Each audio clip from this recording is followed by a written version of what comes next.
La femme a posé le pied sur la plage. Son pied a été instantanément aspiré par le sable. Au moment où sa main a touché le sable, elle est restée coincée elle aussi.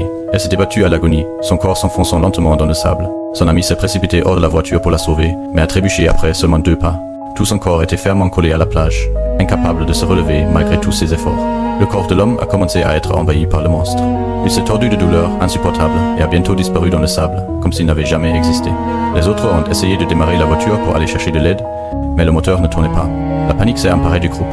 La femme blonde s'est avancée jusqu'au bord de la plage, tendant la main pour tester le sable. D'innombrables tentacules blancs ont jailli de dessous.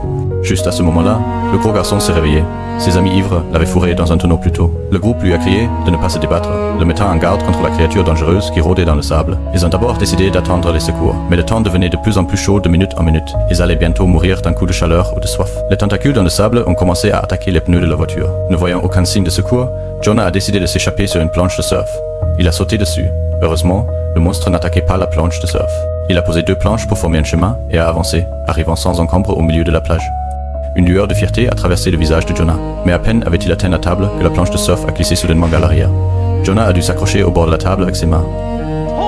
La planche de surf a continué à glisser, et son corps s'est rapproché de plus en plus du sable. D'innombrables tentacules ont commencé à émerger du sable.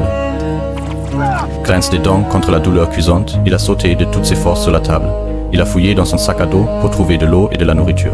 Mais à ce moment-là, les blessures de Jonah avaient empiré. Il s'est effondré sur la table en agonie.